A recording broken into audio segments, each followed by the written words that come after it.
Hello student, তোমরা যারা ক্যালকাটা ইউনিভার্সিটির আন্ডারে সেমিস্টার 4-এর ছাত্রছাত্রী আছো এবং তোমাদের রাষ্ট্রবিজ্ঞান সাবজেক্টটা পাস কোর্সে আছে, তোমাদের জন্য আজকের ক্লাসটা খুবই গুরুত্বপূর্ণ।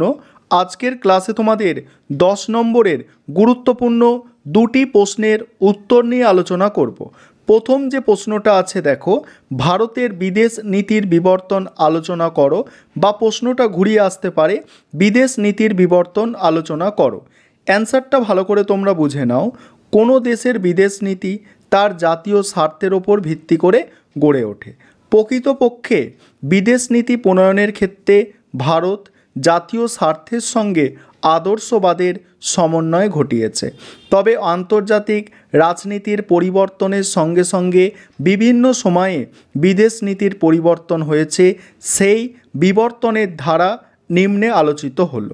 এবারে বিভিন্ন প্রধানমন্ত্রীর সময় বিদেশ নীতি কেমন ছিল সেটা আলোচনা করা হয়েছে। প্রথমেই যার নাম আসেন প্রথম প্রধানমন্ত্রী ভারতের জওহরলাল নেহরু। নেহরুর আমলে বিদেশ নীতি। নেহরু বিদেশ নীতিতে জোট নিরপেক্ষ নীতির ওপর বিশেষ গুরুত্ব দিয়েছিলেন, কারণ তিনি মনে করেছিলেন কোনো একটি জোটে গেলে অপর জোটের বিরাগভাজন হতে হবে।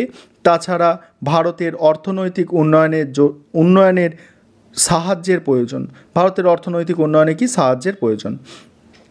পরের পয়েন্ট হচ্ছে ইন্দিরা গান্ধীর আমলে বিদেশ নীতি। ইন্দিরা গান্ধী ছিলেন বাস্তববাদী। তিনি জাতীয় স্বার্থকে বেশি করে গুরুত্ব দেন।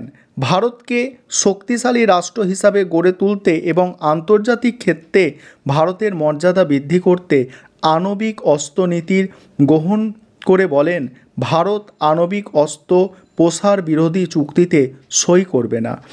জাতীয় নিরাপত্তার স্বার্থে আণবিক অস্ত্র তৈরি করার অধিকার ভারতের আছে। তারপরে দেখো, পরের পয়েন্ট হচ্ছে রাজীব গান্ধীর আমলে বিদেশ নীতি। রাজীব গান্ধী তিনি রাশিয়া ও আমেরিকার সঙ্গে সুসম্পর্ক গড়ে তুলতে আগ্রহী হলেন। মার্কিন যুক্তরাষ্ট্রের সঙ্গে সম্পর্ক গড়তে 1985 এবং 1987 সালে সে দেশে যান। ঠিক আছে, সেই দেশে যান। চীনের সঙ্গে সম্পর্ক গড়তে আগ্রহী হলেন। এছাড়া তুরস্ক, সিরিয়া প্রভৃতি দেশের সঙ্গে সুসম্পর্ক গড়ে তোলেন। পরের পয়েন্ট হচ্ছে বাজপেয়ীর আমলে বিদেশ নীতি। বাজপেয়ী সরকার ক্ষমতায় এসে বিদেশ নীতির সনাতনী ধারা থেকে সরে এসে ভারতকে শক্তিধর রাষ্ট্র হিসাবে গড়ে তুলতে চাইলেন। সেই সঙ্গে দক্ষিণ এশিয়ায় যেসব অশুভ শক্তি অস্থিরতা সৃষ্টি করেছে তাদের প্রতিরোধ করতে ভারত বিশেষ ভূমিকা নিতে এগিয়ে এলো। এই সব অশুভ শক্তির মধ্যে আছে তালিবানদের উচ্ছৃঙ্খলা, লাদেনের আল কায়দার সংগঠন, পাকিস্তানের মদতপ্রাপ্ত জঙ্গি তৎপরতা প্রভৃতি। পরের পয়েন্ট হচ্ছে ডক্টর মনমোহন সিংয়ের আমলে বিদেশ নীতি। ডক্টর মনমোহন সিংয়ের আমলে ভারতের বিদেশ নীতি নতুন মাত্রা পেল। তিনি বলেন, ভারত আমেরিকার সঙ্গে সত্যিকারের পার্টনারশিপ গড়ে তুলতে আগ্রহী। জাতিপুঞ্জের সাধারণ সভায় যোগ দিতে গিয়ে তিনি বলেন, আমেরিকার সঙ্গে ভারত সমান মর্যাদায় হাত মেলাতে চায়। ভারত আমেরিকার বন্ধু হবে কিন্তু অনুগামী হবে না। তারপরে নরেন্দ্র মোদীর আমলে বিদেশ নীতি। শ্রী নরেন্দ্র মোদীর আমলে ভারত ও মার্কিন যুক্তরাষ্ট্রের মধ্যে সম্পর্কের ভিতকে মজবুত করার প্রচেষ্টা শুরু হয়েছে। মার্কিন যুক্তরাষ্ট্র ভারতকে বর্তমানে 21 শতকের উদীয়মান বৃহৎ শক্তি হিসাবে গণ্য করে। 2019 সালের সেপ্টেম্বর মাসে মোদীর মার্কিন সফরে মার্কিন রাষ্ট্রপতি ট্রাম্প ভারতের পরম বন্ধু হিসাবে ঘোষণা করে সন্ত্রাসবাদের বিরুদ্ধে সর্বাত্মক সহযোগিতা ও প্রতিরক্ষার ব্যাপারে সাহায্যের প্রতিশ্রুতি দিয়েছে। এবার আছে মূল্যায়ন। মূল্যায়নে কী লিখবে দেখো, কোনো দেশের বিদেশ নীতি এক জায়গায় স্থির হয়ে থাকে না। বিশ্ব রাজনীতির পরিবর্তন হলে তার সঙ্গে সঙ্গতি রেখে কোনো দেশের বিদেশ নীতির পরিবর্তন ঘটাতে হয়। নেহরুর পর বিশ্ব রাজনীতিতে অনেক পরিবর্তন ঘটেছে। এই অবস্থায় ভারতের বিদেশ নীতিকে ঢেলে সাজানোর সময় এসেছে। এই ছিল তোমাদের প্রথম প্রশ্ন। এবার দ্বিতীয় প্রশ্নটা আলোচনা করব। তার আগে যে বিষয়টা তোমাদের বলার আছে, তোমাদের জন্য অনলাইন কোচিং ক্লাস চলছে।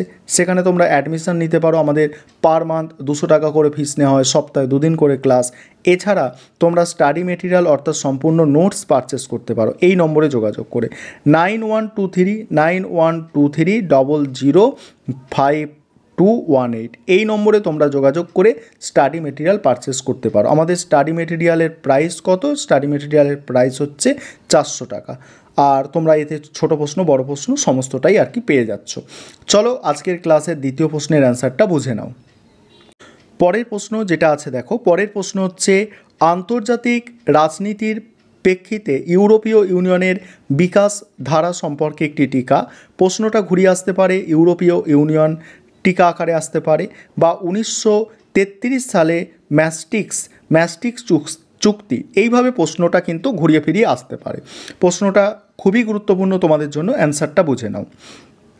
দ্বিতীয় বিশ্বযুদ্ধের পর যুদ্ধ বিধ্বস্ত পশ্চিম ইউরোপের অর্থনীতিকে চাঙ্গা করতে পশ্চিম ইউরোপের রাজনীতিবিদরা পশ্চিম ইউরোপের রাষ্ট্রগুলির মধ্যে সংহতি ও ঐক্য গড়ে তুলতে উদ্যোগী হয়েছিলেন। এই উদ্যোগের ফলে পশ্চিম ইউরোপে একাধিক আঞ্চলিক সংগঠন গড়ে উঠেছিল, যার মধ্যে বিশেষ ও সবথেকে গুরুত্বপূর্ণ আঞ্চলিক সংগঠন হলো ইউরোপীয় ইউনিয়ন। তারপরে বলা হচ্ছে দেখো চুক্তির উদ্দেশ্য।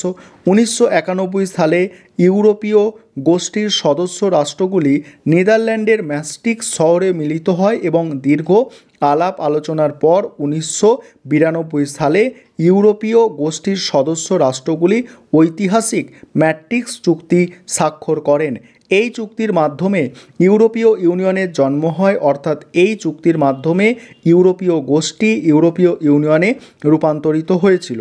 এই চুক্তির মূল উদ্দেশ্য ছিল কি বলা হচ্ছে দেখো, সমগ্র ইউরোপের জন্য একটি মুদ্রা ব্যবস্থা চালু করা।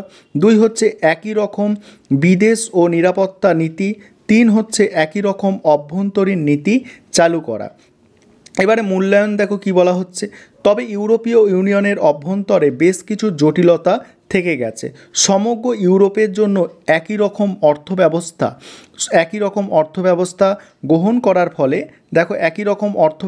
গ্রহণ করার ফলে বেকার সমস্যা বৃদ্ধি পেয়েছে। তবে এখনও ঠিক পশ্চিম ইউরোপ ঐক্য ও সংহতি গড়ে তোলার ক্ষেত্রে ম্যাট্রিক্স চুক্তি বা ইউরোপীয় ইউনিয়ন ছিল একটি গুরুত্বপূর্ণ পদক্ষেপ। সাম্প্রতিক ইউরোপীয় ইউনিয়ন একটি মুদ্রা ব্যবস্থা, ইউরোপীয় সংবিধান ইত্যাদি চালু করতে পেরেছে। এই ছিল তোমাদের আজকের ক্লাস।